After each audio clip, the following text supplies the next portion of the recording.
Hey guys, Marstengen here, bringing you another Dragon Ball Z Dokkan battle video. So today I wanted to do a bit of a fun run.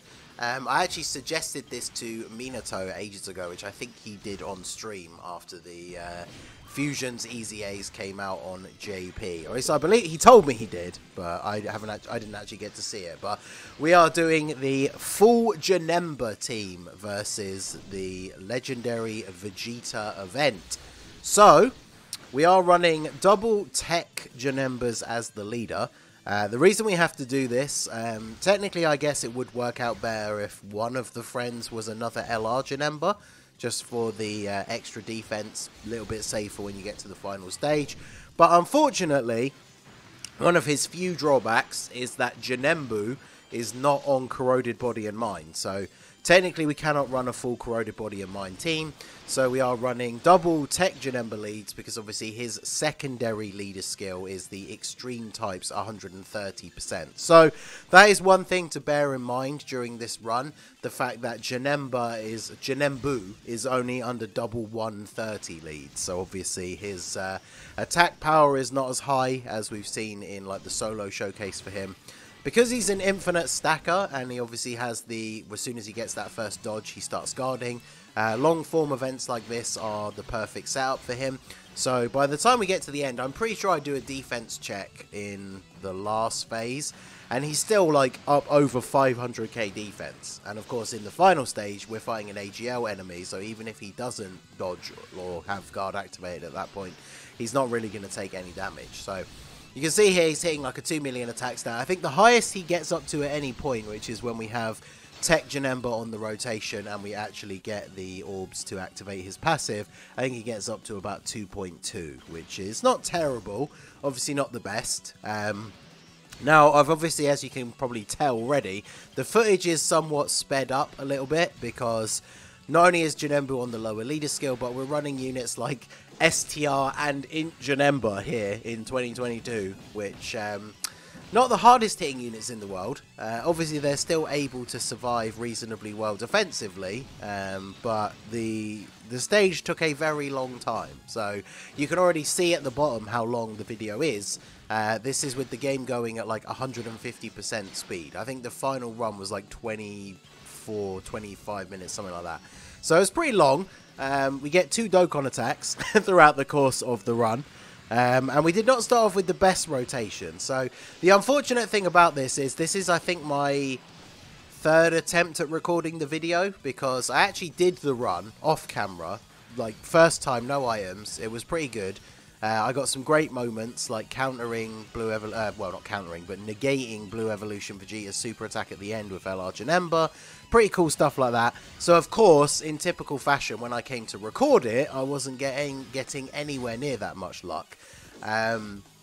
Because of their guard ability, even STR JANMEBA, if you're on full health, will not get one shot by Blue Evolution Vegeta's super attack. If he's being attacked multiple times afterwards, then obviously that's still going to be bad, but he will survive it. Whereas unfortunately, even after his super attack and having all of his defense activated, baby JANMEBA does die to Blue Evolution Vegeta's final flash.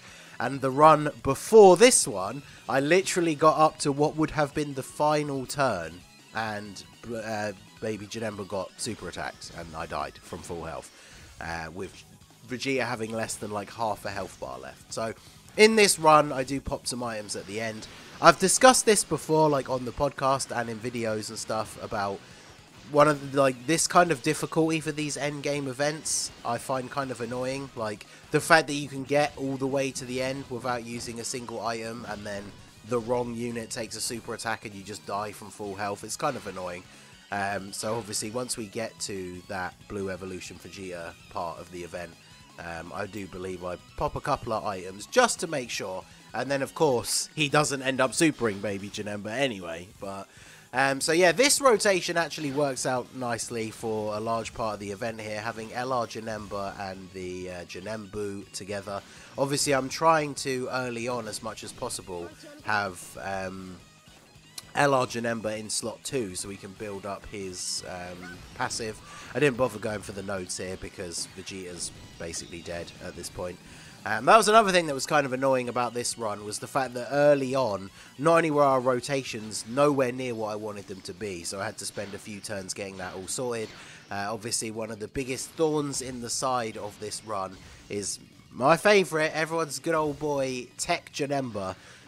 There are a few times throughout where I'm unable to get the orbs for his full passive, and because of the weird way the orb field is laid out, there are times where I'll like deliberately avoid getting a full super attack's worth of key for the first 2 units, because I'm trying to plan out that, like, oh, you know, if I grab the 4 type orbs with Tech JANMEBA at the end, that gives everybody else the boost, and then they'll get that extra 2 key they need to super, only for the orbs to not fall how I wanted at all, and then you don't get a super for, you don't get the 4 orbs for Tech JANMEBA, and then all of a sudden nobody is super attacking on that turn. So it doesn't happen a huge amount during this run. We do get reasonably lucky throughout the course of the run with the orbs for Tech JANMEBA, but it does happen once or twice, which is a little bit annoying. I mean, obviously this is just kind of a for fun, like, meme team, but I mean, hey, we beat the event, but I'm just saying it's not like the most cohesive team all of the time. But I mean, here we are at the God VEGETA. Obviously, Baby JANMEBA gets a large amount of his defense on super attack, so he's not really a great slot 1 unit. Well, he gets most of his defense from his passive, if not all. I can't remember what his super attack effect is off the top of my head now. But he does obviously have that dodge chance, so you can put him in slot 1. And he has like the exponential dodge type thing, where every time he dodges, the better his dodge gets. But putting him in slot 1 can obviously be very risky, because if he doesn't dodge, he can take a lot of damage. And then, as I was saying at the beginning, the reason why this run is so long is the fact that, like, JANMEBA and then both of the Super JANMEBAs who are not the LR JANMEBA just don't really do much damage. So it becomes a little bit tricky along the way sometimes. But this rotation works out really nicely, because obviously the JANMEBA and I believe Baby JANMEBA as well, neither of them have big bad bosses.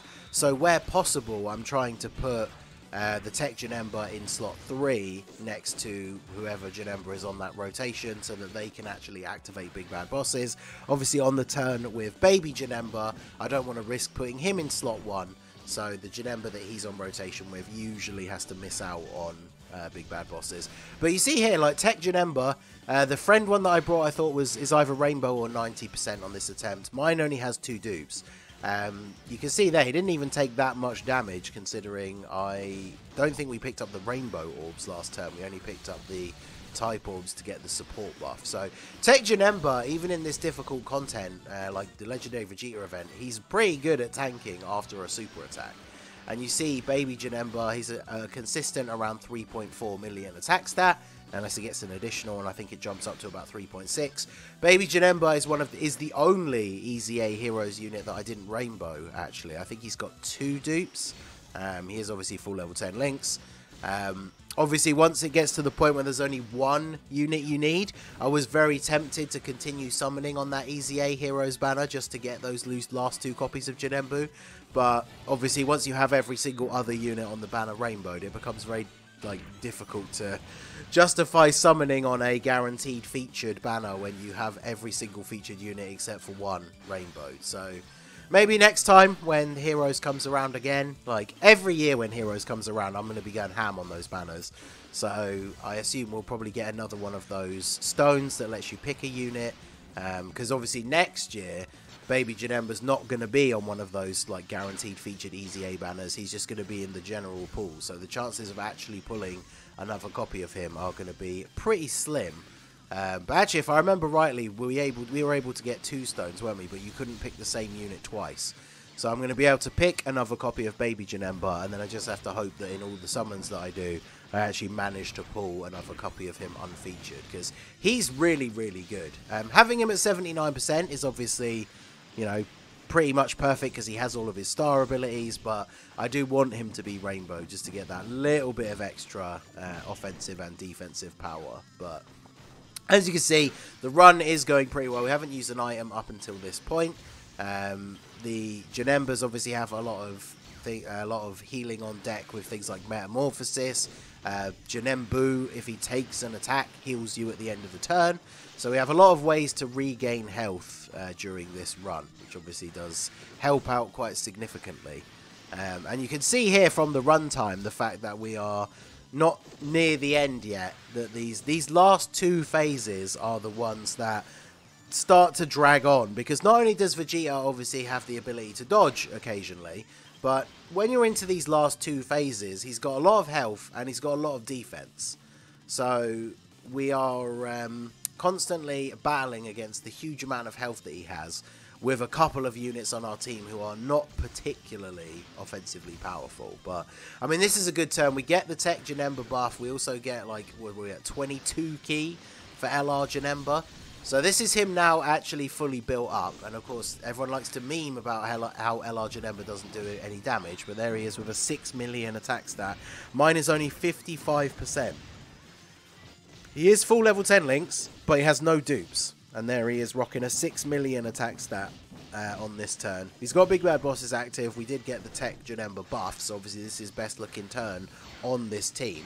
But that's far from like his best rotation in the game or anything like that. Now, obviously we were on like turn 19, but he is a defensive unit who builds up his attack power over long form events. So I've never understood why people try and like clown on his turn 1 attack stats, because that's not what he's designed for. But I think he's really great. Obviously, he's one of the best units on this run.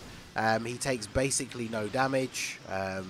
Once he's fully built up, his attack stats are pretty good.